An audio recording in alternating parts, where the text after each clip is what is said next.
All right, welcome. It is a new episode of MBTI Magic.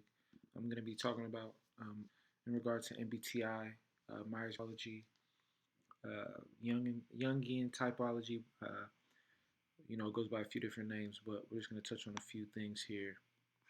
So I wanted to look at some of the questions, and I'm only going to answer 5 questions today, so I can touch on a few different things.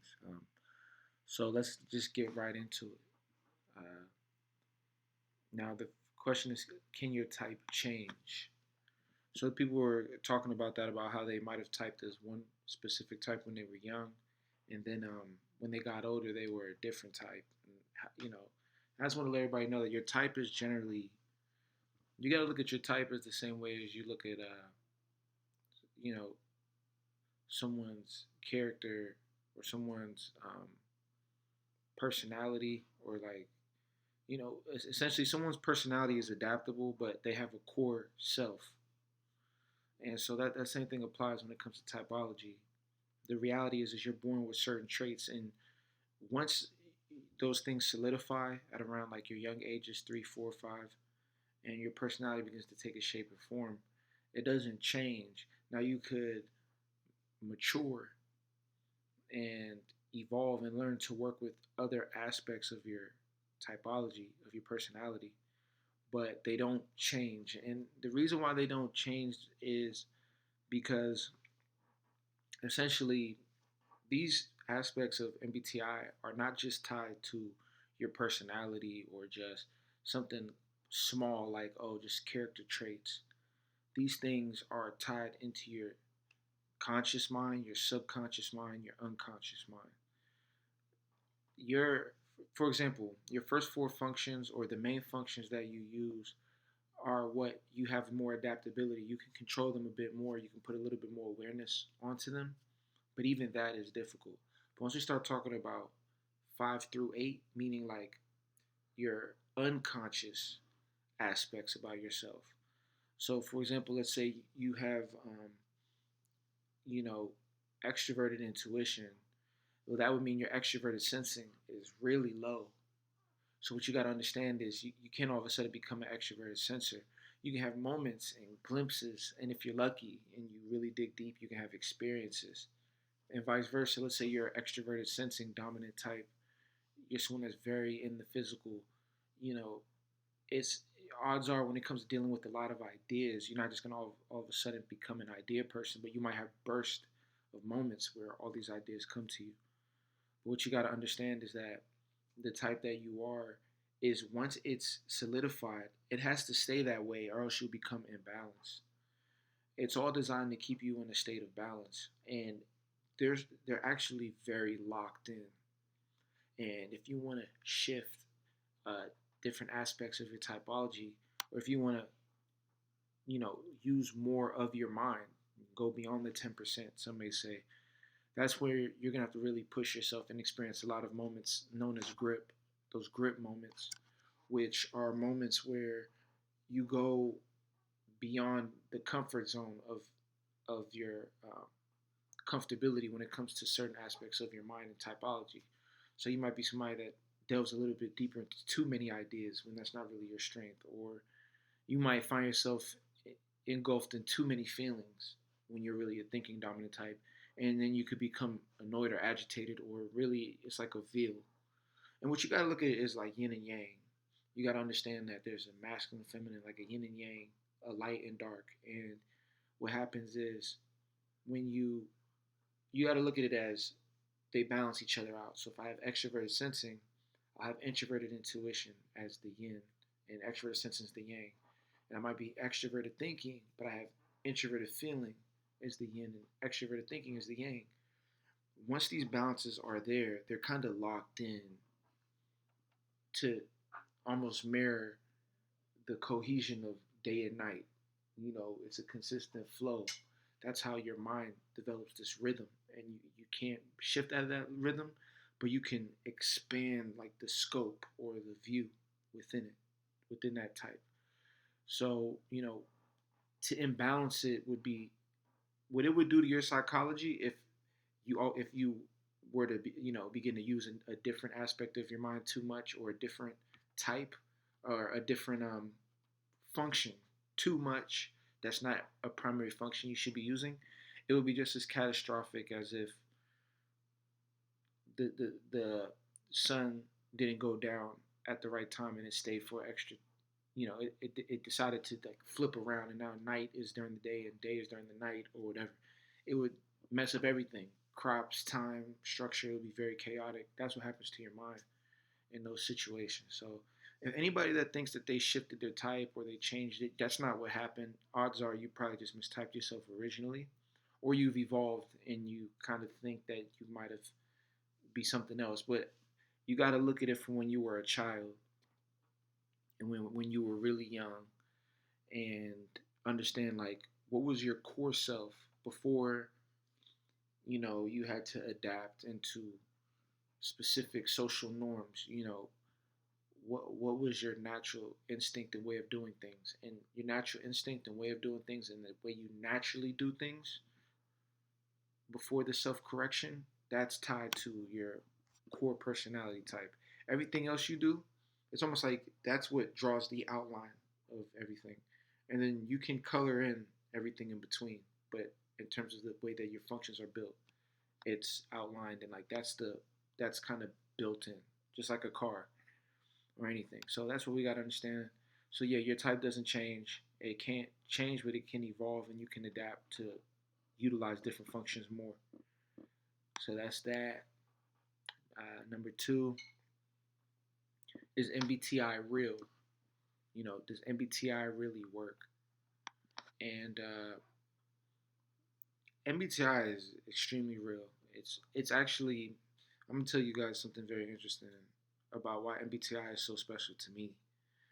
And the reason why MBTI is so special to me is because MBTI was the tool that completed everything I had been studying when it came to spirituality and knowledge, and when it came to really understanding like is XYZ, is this real, is this true, you know um, how can I verify that everything I'm studying, this yin and yang, this you know these universal principles, how do I know that they're true? And it wasn't an MBTI when I realized the way it works and how it completely aligns with universal law, and how essentially the way that Jung was able to decode the mind was by understanding yin and yang and water and fire, and by understanding how there's a male and female, and then applying that to the mind, and how the four elements, the four functions, which is sensing, intuition, thinking, and feeling, all four of these are aligned with the five elements, or yeah, the five elements, because the fifth one is I think the fifth one is like ether or something like that. But the four elements is what I meant to say. The four elements align so perfect with the way he did it. Like fire, it aligns with thinking. Intuition aligns with wind. Feeling aligns with water. And sensing is earth. And so when you understand how he took these, then he split them in half and said, okay, for fire, which is going to be related to thinking, there's introverted thinking and extroverted thinking. So there's a masculine and feminine expression of fire. And then there's a masculine and feminine expression of water. And then a masculine and feminine expression of sensing. And then a masculine and feminine expression of intuition. That right there was the game changer for me, because once I broke it down and then I was able to decode the mind, and I was able to see so many people fit within that realm based on their type, and they fit it so perfect. My ability to type people is unbelievable. My ability to understand the types and how they should work is crazy, because what that did for me is it unlocked spirituality in real time, and I was able to see it in people's minds and how they process things in their functions. And long story short, it verified that yes, everything in universal law and spirituality was definitively a fact, because not only do I have the proof, but I see the proof every day through MBTI. MBTI is a living art form in science that allows you to see spirituality and work, and to see the divine balance and universal law all together perfectly. The balancing of the functions is how masculine and feminine balances one another out. And the way that Jung was able to decode these elements was just extremely spiritual, and it changed my mind. It changed my world because everything became way more magical for me, and I began to really get the scientific evidence behind spirituality in real time. So I'm gonna do a video on that where I talk about how the elements work, And you know what? Why not do that? I'm gonna do that. I want to do that ASAP. I kind of want to do it now, but I'm gonna wait. I'm gonna wait. That's gonna be a good one. All right, number three. Um, okay, so if there's an ENFJ, for the ENFJ is tapping into the true self, which can be difficult for a lot of ENFJs out there. One of them has how to tap into the true self, and I'll just make this out for all the different personality types. And what you got to do when it comes to tapping into your true self, you got to look at your core typology. Once you know your personality type, you should be able to go on Google and type in your personality type and see your strengths and weaknesses. And then what you got to do is you got to look at your strengths and you got to say, okay, what are these strengths? What fields in life do these strengths align with? Then you look at your weaknesses. And then you got to see, okay, with these weaknesses that I innately have because of my personality type, everyone has a blind spot. It's natural. Because without if you take away the blind spot, then you have no strong spot either. We're all balancing each other out. We all have a piece of the pie. None of us has it all, but we have a piece of it. And if we can come together correctly, then we'll have a whole body of something. So what you got to understand is, with the blind spots that you have, those weaknesses, you have to see, okay, based on these weaknesses, what is it that I shouldn't be doing? What is it that I shouldn't be too engrossed in or too involved in? And based on these strengths, what should I be involved in? And what you'll begin to see is this is the path of least resistance, and this is going to be the path of struggle. Now, unfortunately, in life and society, they kind of lean you towards one side or the other. Like they make it where you have to do both. Like you can't just go to school for art. You got to do a little bit of math. Like you can't just go to school for math. You got to do a little bit of art. If we talk about grade school and high school, so it's hard because you have to dabble in both. You got to take the middle path, but you're leaning towards one thing. What you want to do is kind of slowly veer your path more and more towards where your strengths will shine and begin to build a life where that is the pieces around you. Because that's where you're going to shine. That's where you're going to be able to bring something that no one else can. And so to be your true self is to revel in your strengths, to be aware of your weaknesses, and to authentically express yourself, from that place of strength, speaking on things that in areas where you'll shine at. And that's really what it boils down to. And, so when you understand that as well, you got to realize that there's going to be certain people that you resonate more toward, certain people you don't resonate toward. There'll be philosophies and ideologies that you more so resonate with and some that you don't. Once you know where your heart calling is coming to, like what is it that is drawing you to it? What are the perspectives that you're drawn to?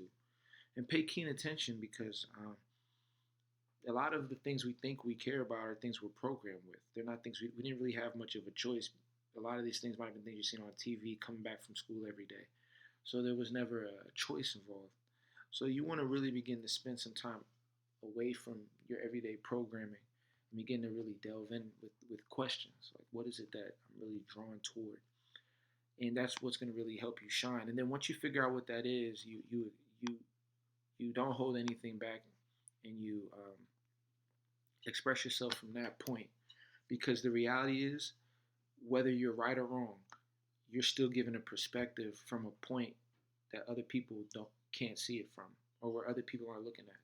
And so regardless, for the sake of humanity, your perspective will bring value because it's still an independent person and body, a part of the collective looking at the same world, but it's interpreting it in its own way. So when you express that, what it does is it gives the world, even if they don't agree, they get to see something different. And that's how you expand the collective consciousness. So it's your job, as you being a part of the collective consciousness, by you expressing yourself more and moving toward the areas where you feel driven and where you feel passionate. That's you being your best self. You know what I mean? Tapping into your true self is gonna shine the light on that aspect of consciousness that most people might be too afraid to speak up on, or might not have delved that deep into their consciousness, or from that point where you're coming from, they might not be there, and you can help them see that. So we all got to hold each other accountable, whether you're 5 years old or 80 years old, whether you're black, white, Spanish, Asian, doesn't matter. We all have a point, and by sharing that, we expand the collective consciousness. So that's how you tap into your true self and be unapologetic about it. You have to understand that's your duty. You weren't just put here on the planet to sit here and do nothing. You were put here on the planet literally for that reason, is to expand the consciousness forward. So your voice is very important. All right, we got two more now. Okay, so okay. Some of these are like I'd have to do a long video on. Okay. Let's see. Okay. So for INTP, they asked how to stay motivated. And that's a really good question, especially for an INTP, because one thing I notice about INTPs is that they'll be in scenarios where they have some brilliant ideas.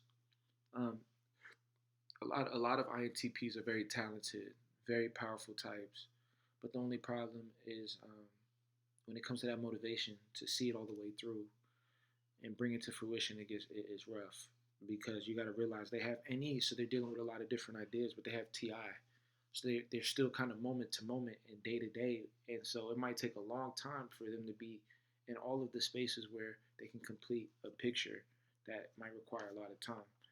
So as an INTP, when it comes to motivation, man, it really boils down to one thing, and it really boils down to number one is your legacy. As an INTP, you have to really tap into what it is that you truly feel driven by. As an INTP, you can be very, what's the word? Just like, I don't want to say like the melancholy, or you could just be very, what's the word? What is that word? Well, it's going to come to me. But you could just be very kind of like blase, about a lot of things. And naturally, as an introvert too, you more so like to observe and people watch and kind of see the big picture playing out. But what I'm saying goes right back to the last question, and what it boils down to is the INTP has such a unique mind and has so many unique, interesting perspectives, but we don't get the opportunity to really see that on full display because they haven't fully understood the importance of their perspective and where they are in the grand scheme. And I know that it's like, a lot of INTPs might be like, well, what's the point of fighting over all the noise? But all the noise out there is, you know, still given a perspective from a certain point. And if we don't have other perspectives sharing things from their point of view, those other voices are gonna dominate like they already are, but just completely there'll be nothing to compete or nothing to give anything different out there. As INTP, you gotta realize that your perspective is amazing because you're logical and you're analytical, but you are very engrossed or engulfed into that idealistic world. But you have the ability to systemize those ideas so that they make logical sense. So it's important that INTPs share their perspective and that INTPs begin to realize that, you know, they have a lot of experience and a lot of wisdom. And if they can create a comfortable environment for themselves to express that, you know, they'll be a huge gift to the world. So, long story short, I look at it like, if Carl Jung didn't fight that INTP um, aspect of kind of, you know, a lot of the time not seeing projects all the way through, because it's really just because that day to day you can get lost in time and forget, like, oh man. So you got to kind of put some deadlines there. You got to kind of put some heat behind you. You need something that's like pushing you to make you do it. And if Carl Jung didn't have that, we would have missed out on MBTI altogether. Because Carl Jung was an INTP. So we need INTPs to really realize that their projects aren't just something to do and it's like, whatever if it doesn't happen. Your projects legit might affect humanity if you don't follow through. It all boils back to everyone realizing that you weren't just put here for no reason.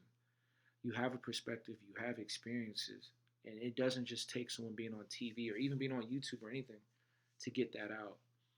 I want you to value your experience in life. I want you to value your perspectives. I want you to value the way you view things and realize that some of that information is extremely valuable to somebody else. And it's just a matter of you putting it out there and time and space shifting around so that that person can be in connection with the knowledge that you have. So INTP specifically, just because of the way your mind is wired, you have a unique place on the planet. And I think it's just very important that you make sure to express yourself, at that level. And so to go back to that question, you let that motivate you. And honestly, it's not just going to be watching motivational videos for you all. You guys are going to have to design a system. One good system that you can do for INTPs is a reward system where if you do XYZ, you reward yourself with something that you enjoy doing. And then you can make it like a daily practice. Like, okay, if you enjoy playing video games, if I do a video, or if I watch a show, or if I write this part of my book, then from there I can play games. And just create a cycle where you fit it into your everyday experience, because you're going to have to make it a flow, but you're going to have to fit that time in, because if you don't do it, it goes back to that thing that it goes back to, like, you'll be on your deathbed, and imagine if all the different things you wanted to be came to your deathbed and looked at you, while you were laying there, like, man, we never got to express ourselves, we never got to be experienced. They're all looking at you like, man, you never made that book, you never did this, you never did that, and you have to sit there and look at them and realize that they never got to come to surface onto this planet, and that was your job to allow them to be expressed and experienced on this planet, and you didn't do it. So let that motivate you, INTPs. All right. And then finally, ISTJ. This is an easy one. What is a great career for ISTJs? For ISTJs and ESTJs, any job where there's structure and order, like, that's meant for you all. ISTJs, ESTJs, government jobs, army jobs, police, basically where there's a solid system in place, banks, engineering, like, you all are built for these kind of situations. And I don't really think it's that difficult for ISTJs to have a hard time in careers. The only time I think it's hard for ISTJ in careers is, like, I would suggest ISTJs, like, it's not your job to, like, when it comes to being super artistic or trying to do, like, therapy or any of that type of stuff, that isn't where an ISTJ needs to be focusing their efforts. ISTJ wants to, I think, one thing I've heard with ISTJs is work for them is like a comfort zone, is like a comfort space. That structure, a 9 to 5 for some types like ENFPs or ESFP or some, different types can be very difficult. ISTJs, it kind of works toward your favor. So as ISTJ, I would just say focus on trying to find a career where you can climb up and get really high up. That way, because naturally as an ISTJ, you're going to delve in, you're going to consume more and more information and, like, master that structure. And then, so you want to continue to be in a space where it can build and where you can move up and climb. And I think ISTJs can climb up the ladder real well. They just have to be open to that. That's the thing. Be open to that growth and not stifle yourself as an ISTJ because of routine. Because that SI is going to be pulling you back. So just keep that in mind. So there we go. 5 questions. Talked about some different types. Hope you got some great information. Visit 5dtransformationalcoaching.com. The video is going to start being more interactive, but for the first episode, I didn't want to, have it be too much going on. So this is the first episode. This is the first episode back as we start our new spring season. Check out the episodes every Tuesday, MBTI Magic. Every Thursday is going to be Forbidden Fruit Podcast. And then on Sundays, Inner Alchemy Podcast is back. It's going to be a lot of knowledge, a lot of power, a lot of growth. Get ready. And send me your questions. Send me your questions, man. We're gonna get it in. Finally, last thing I gotta say, we have some MBTI products coming soon on how to really maximize on your specific type and tap into your inner power, and really where you can 10x, 20x your psychology. So that's gonna be coming. I've been working on it, and I'm very excited about that. So be on the lookout for that, and check out Loving the 5D, which is the relationship product. My first product, period, that I'm dropping. And that's on 5dtransformationalcoaching.com. So check that out. That's going to be coming out very soon. So thanks a lot, and talk soon. Peace.